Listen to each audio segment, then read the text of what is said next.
Yo, what's up, guys? We're back. We're playing Ekko. Um, Today, I'm already like 3 games in, and I've been playing terribly. I haven't since I hit Diamond. I haven't really grinded like a full day of League or like a good like more than one game. Like I played like 7 ranked games in 20 days, so I'm kind of rusty. I feel rusty. I feel like I'm playing terribly, but we're gonna just like get that skill back by just grinding. So. Yep. Even in the games where I'm winning, I feel like there's so much more I could be doing. You feel me? So much more. There we go.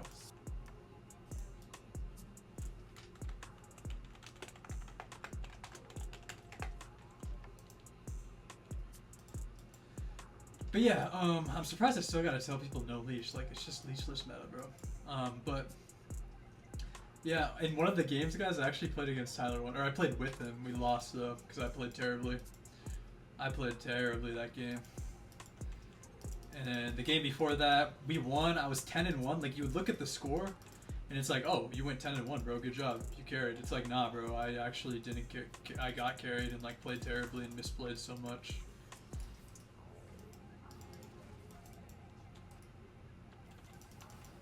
Doesn't look like anything's really gankable.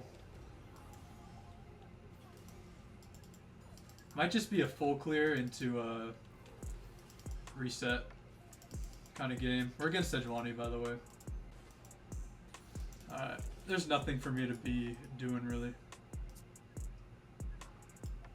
Bot side, since they just got 2 kills.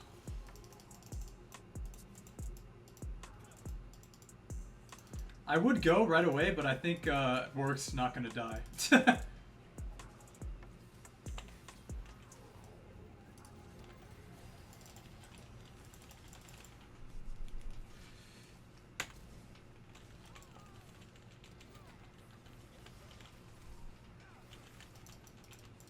And that's GG. Yeah, like I said, like I saw Sejuani roam up, and I was like, I could just drop the crab right away. In a lot of situations, that is the right thing to do. But I was like, it's a Warwick. Like he's not in any threat, full HP with barrier flash against those two. So maybe I should just drop crab because that's what you would do for 99% of the time. But I felt like we could just bait even harder, you know, and it happened. You know, it was good. We definitely have a win con in top side now.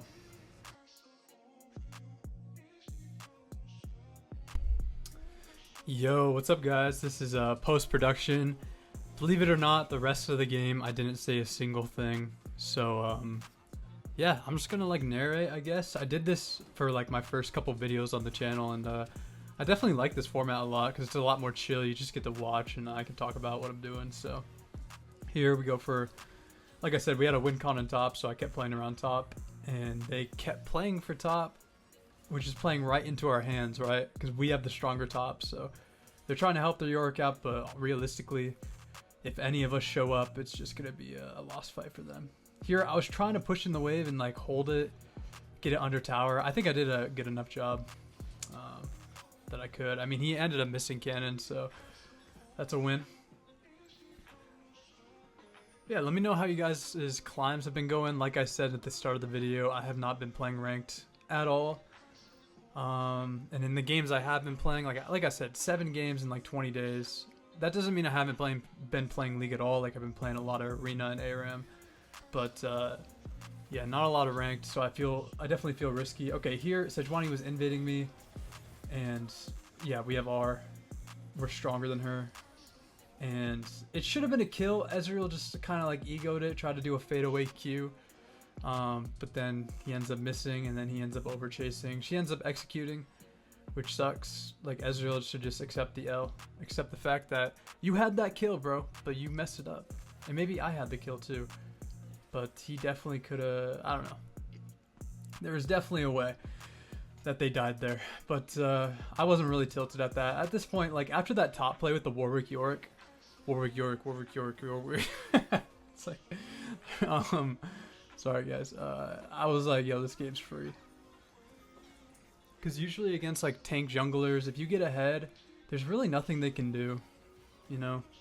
they're never gonna catch you off guard. Like even if you're ahead versus like a Kayn or a Kindred, if they catch you, or a Kha'Zix or a Rengar, like if you're ahead, if they catch you, you know, lacking, I guess for lack of a better words, you will die. So, or you will have to be forced to disengage. But against tank junglers, like, it doesn't matter. They don't have enough damage to kill you, especially with green smite. So, yes, sir. I think this game I played pretty good. You know, comparatively to the games I had been playing, especially that game with T1. You know, let me talk about that for a second. Like, that game with Tyler 1, like, he typed in a... It was funny. I'll go from start to finish because it's a story with this gameplay. But he's typed in champ select. He was like, yo, hello, low elos, let me carry. And I was like, I typed in champ select. I was like, dude, we're the top 5%. Like, I know people would be like, oh, Diamond's low elo, but like realistically, like Diamond and up is the top 5% of players. Like, it's not low elo statistically. I mean, you're definitely very far away from Challenger, very, very far. But I mean, you're better than 95% of the player base. So, and I'm probably like being a big nerd face emoji, to be honest, right now. But I just said that. Anyways, into the game, he picked Garen, and I don't really want to talk about the game. I played bad. It is what it is. But I want to talk about my mental during that game. Like, during that game, I hated it so much because when I saw like Season 8 is so fun, and I went to his stream in the loading screen because I was like, is that really him? Especially with him saying like, you know, just what he said in champ select. I was like, is that really him? And I saw it was him, and I was like, nah. Because now, low-key, the rest of the game, my mental was just like, does Tyler want to do this? Or like, I had a lot, like, I wasn't really thinking for myself, you know, and that comes from I think just because he's challenger, right? He's like he's a much better player than me. So I'm like, oh, if he wants to do this, then I should do this with him. But then I'm just not thinking for myself, and I'm not playing the game. You know, I'm kind of just like going with the flow, which is like the worst thing you can do. A lot of the times, like, you have to be, like, you should be planning out what you're doing, right? It shouldn't just be like, oh wow, I full cleared now, top skankable, cool. Like, going with the flow, I mean, there is a certain aspect of going with the flow, but you got to plan the flow, you know, I guess. And so my mental, that game was just completely messed up because I wasn't thinking for myself, really. So, yeah. I had mute all on, and I didn't really check out the stream until the very end. Like, when I was in queue for the next game, I was looking at the stream, and he was like going over the replay, and he was like, Ekko, you like, I was like, oh, whoa, let me turn this off. I don't want to get flamed. This is too much, man. And that's why you never really, I mean, yeah. But at the end of the day, I did not give up. Tried. Didn't really make like too many huge mistakes. You could definitely tell like he was smurfing, by the way. Just the way he was playing, like his decisiveness and what he's doing, like you could tell he was smurfing. But yeah, he just couldn't carry me because I was just trash. Anyways, that's like the game. I just wanted to go over that because I thought it was interesting, and I'm not really showing it because it was a bad game, and I don't want to like clickbait, like put Tyler 1 in the title and be like, and it's like a crap game for me, you know. I just don't feel like people want to watch that, right? So yeah, anyways, Sejuani flashed on me there. I have no clue why. I think she thought someone was coming, but my Talia got there first. I love playing with Talias. The game before this I played with the Victor, and mages are hit or miss, but Talia is a great mage to play with because she is actually like proactive, right? She can do things early, she can roam with you, she gets priority. I played with a Victor earlier and I was just like, bro, this is pain. No priority, can't skirmish, trash. To be fair though, it's not his fault. I definitely played suboptimal that game, and I already went over that game in what I should have done. There was a huge play around. Yeah, anyways, let's talk about this game. Right now, we're in the process process of snowballing, I should say. We don't have our Medjais yet, but we have our Darksteel fully stacked, so I think on our next base we'll pick up the Mej. And once we get the Medjais, you already know. You already know what's going to go down. Complete, utter domination. So here I was kind of worried about my Ezreal Karma dying, but I think they're just fine, you know. And even if they do die, I kind of just want to farm. Herald is up. Herald's like hit or miss. Okay, here I should have placed a W on that ramp, but I didn't have my E up because I used it on the wall, so I didn't think it was really worth. But maybe I could just walked at that guy. But at the same time, I have camps up. Got what I wanted, the crab. What does a support Pantheon kill do really for the game? Really nothing. So what are we doing here? We're farming. Farming. And this is another thing I wasn't doing in like my past games. And it's not just the T1 game, right? Like it was all the games I played, the 7 games I played throughout the 20 days. Like I was just playing without conviction and not confident. And we catch Yorick. I E his ghoul with my attack move click. But we still get him. I mean, he was flashless and he couldn't really do anything. So that was pretty bad. Not gonna lie. I'm definitely an attack move click abuser. I use it way too much, and eventually, I mean, it doesn't really affect too much. Like I think it's good, but there are times when you kind of auto attack something you didn't mean to. But it's definitely a lot less than it used to be. But that being said, the last 2 videos I did it on a tower last video, and then I did it on this game too. Okay, yeah, look at that damage on a 0. We back off. We could have kept going, but it's like that's our combo, and the way I'm thinking now is like this guy's chunked. All we have to do is just take dragon on spawn now, because Azir is like below half. Like he can't fight anymore. That's the power of like just burst. You know, you burst that guy and he can't fight anymore. So yeah. But yeah, I don't know if I finished what I was saying, but like in all those games I was playing, even the ones I was winning, I just felt like I wasn't playing with conviction, not playing precise, and not really thinking, just like kind of autopilot-y. So here I don't have smite, so I kind of want to scare the Pantheon. Luckily they don't contest. This has actually been a thing that's happened. You know, I played like probably 4 or 5 games today, which is, like I keep saying, double the amount I've played in the past 20 days, ranked solo duo. But yeah, I keep like contesting objectives without smite. It's kind of funny, and I keep getting lucky with them not never contesting, or like they don't steal. Feels good. Okay, go for the Sedge. I flash on her just because I just want the kill, because I just bought my Mej, right? Yeah, I had 10 stacks, so I was like, I need this kill. I need stacks now. So here we go for Azir. I mean, Azir is just getting low and low and low. We get the slow.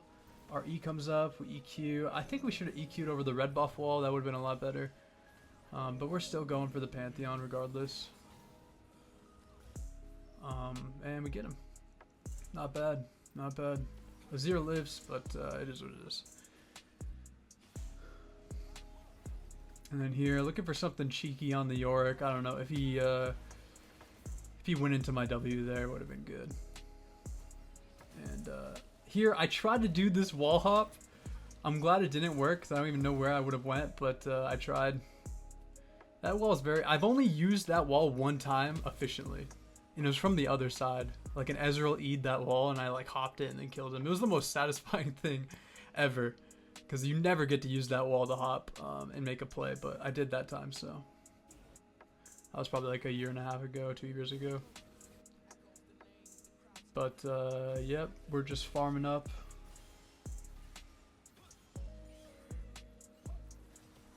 Keep on farming. Gotten all the dragons, we're fed, we have Medjai stacks. You can see in my build I'm going for Lichbane second. I kinda am like wobbling on this right now. Like I think Rabadon second is really, really good if you can get a large rod on your first base after your first item. I think it's really, really good. because it opens up your itemization to anything, right? Because once you have your death cap, you have that spike. That's just so good, right? So you can go, if they're stacking MR, you can go Void Staff third item. If you need Zhonya's, go Zhonya's. If you know, Banshees or Shadow Flame Lich Bane, anything, you know, it just opens up everything. But if you delay death cap to third item, like if you go Nashor's Lich Bane, then you're kind of forced into going death cap third item, because if you do go like Crypt Bloom or Void Staff, you're not going to be one-shotting anyone, and that's just how it is. Okay, you need death cap to one-shot, especially with these runes I'm taking. I have some Focus Gathering Storm, so I mean, you'll definitely do a fair share of damage, and you might be able to like do a lot of damage to a squishy, but you're not going to get those like, okay, oh yeah, Sejuani smited that for me. That was kind of funny. But we punish her in a second. But yeah, you're not going to get those like crispy one taps where you're like, dang, this champ's so broken, you know? So here I'm just like, okay, she has no smite. She's on her red. Like, she's going to have to pay. If you want to smite that Scuttle, you're going to pay with your red buff. I wanted to hit the Sejuani, but I'm like, why? Let's just hit the Azir, bro. So we hit the Azir, proc passive on him, get him low. Which I'm very happy I did, because I think the old me would just start hitting Sedge, do like 200 damage passive proc, and then like, yeah, get griefed. Because like Azir is DPSing me. Here I ping Baron right away. My team wants to get the turret first. I don't really like that. I think we should just go Baron right away. That turret's going to fall regardless sometime in the next 3 minutes, but they end up coming after that tower, so it's good. Very good. In terms of my team, how they played, my Warwick, obviously we had that good play at the start. Ezreal Karma got an early solo kill, double kill, so that was really nice. And then Talia was just kind of there when I needed her. That's all you can ask from a mid laner, bro. Like, just be there when I need you. And ideally you're pinging like when you think you're gonna need them, like 10-15 seconds in advance. But this Talia just knew where to be. She was playing with her jungler, and her jungler was fed. And if your jungler's fed as a mid, play to that side. So we pick up Lich Bane. Like I was saying, I think Death Cap is really, really good second. Opens up your itemization. But if you can't afford a large rod, especially if you're like 1,000, 1,100 gold, it feels really, really bad leaving base with no items. So it is okay to go Lich Bane second, but there are times where I just walk out of base with 1,100 and just like say, I want that death cap, you know? Especially if you have a stacked Mejai's, like death cap with the Mejai's 25 stacks and the absolute focus gathering storm, the eyeball collection, the everything, bro, it just all adds up, and then you have like 800 AP with 3 items and you're broken. So here we're just I'm just yapping, but it is what it is. We're yapping. Here, just want to get this turret pressure. I bought a control ward. It gives a lot of value here because they don't know where I am, right? I swept this area before, got the control ward down, and yeah, so we get the tower. And I kind of want to play a little aggressive. Like, I am very strong. I just bought Lich Bane. Azir walks up. He doesn't see me. I'm in fog, but I get like tossed around like a salad. Like the Draven knocked me with his E, and then Azir used his wall, and I couldn't proc passive on Azir with my autos, but my back end of my Q hit him, so it did like 70% of his HP, so that was pretty nice. Yeah, CC is kind of annoying when you can't proc your passive, but we did it, so. Our Q came in clutch, the back end. And we ended up ending the game here, so yeah, hope you guys enjoyed. Just a little narration video because I didn't say anything, but yeah, see you guys later.